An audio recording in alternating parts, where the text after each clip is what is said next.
Assalamualaikum warahmatullahi wabarakatuh.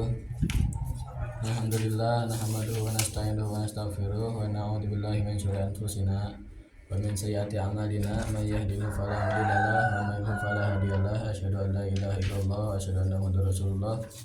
Allahumma shalli ala Muhammad wa ala ali Muhammad. Amma ba'd. Yang terhormat kepada Profesor Dr. Hari Supratno selaku Rektor Universitas Hasyim Asy'ari, yang terhormat kepada Dr. Jasminto MPDI selaku Dekan FAI Universitas Hasyim Asy'ari, yang terhormat kepada Dr. Hajah Khairatul Idawati selaku dosen pengampu sekaligus Master Trainer Pasti Literasi bersama Dr. Haji Hanifuddin MAG, dan kepada kedua orang tua yang telah mendoakan saya, yang saya cintai, kepada kedua orang tua saya dan kepada teman-teman seangkatan yang dirahmati oleh Allah Subhanahu wa taala. Perkenalkan, nama saya Ahmad Hafid dari kelas 1 PAIA.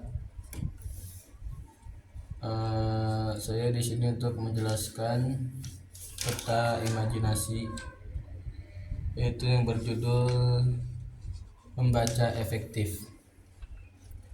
Membaca efektif. Membaca. 1. Pengertian membaca. Membaca adalah salah satu kegiatan aktif mencari informasi yang kita dapat dalam bacaan. Yang kedua, unsur-unsur yang terkandung dalam membaca.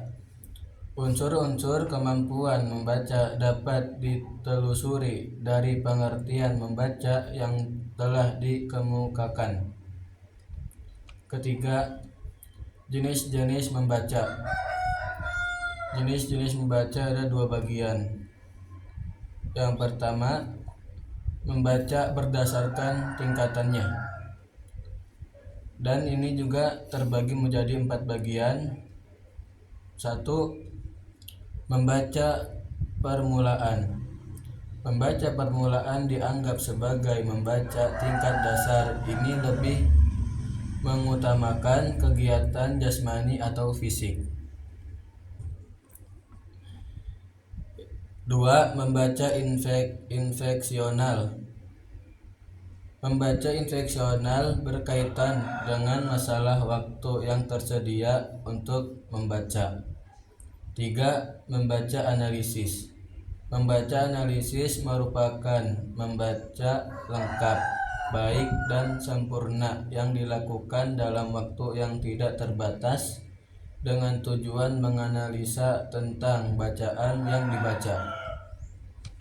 4. Membaca sintopikal. Membaca sintopikal ini menuntut pembaca untuk mempunyai waktu lebih banyak lagi, karena dalam membaca sintopikal pembaca harus menganalisis lebih dari 1 buku.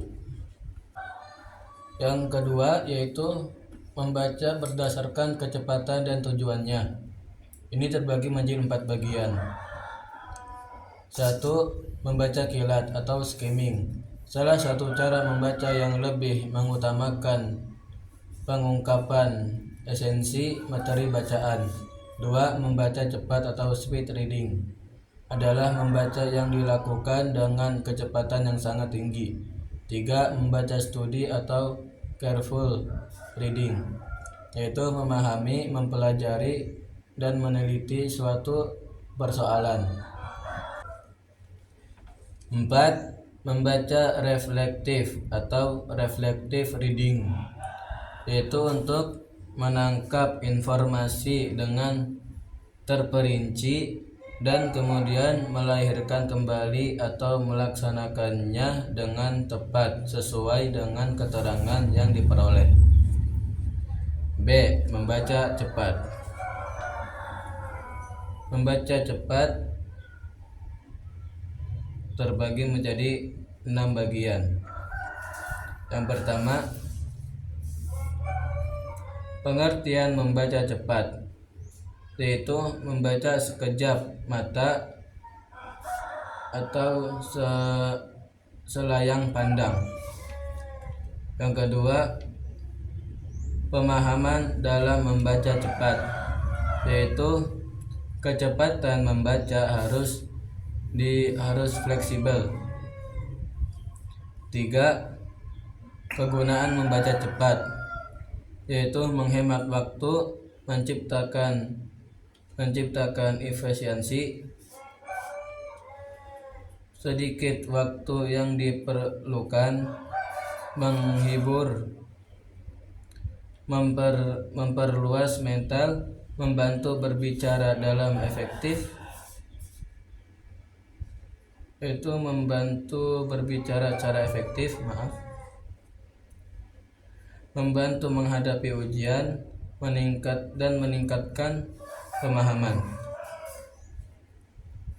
Yang keempat yaitu menghambat kecepatan membaca, yaitu melakukan subvokalisasi, mengurangi gangguan waktu, dan membiarkan stres. 5.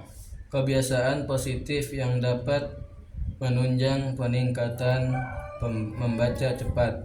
Yang keenam, peningkatan kemampuan membaca cepat. Dan terakhir C, metode membaca cepat. Itu ada 2 bagian. Yang pertama, metode soft focus. Metode dengan cara memusatkan pandangan pada spasi antar kata. Yang kedua yaitu metode trifocus, yaitu membagi setiap baris bacaan menjadi 3 tempat sebagai fokus pandangan. Oke, terima kasih. Mohon maaf bila ada salah. Sekian dari saya. Assalamualaikum warahmatullahi wabarakatuh.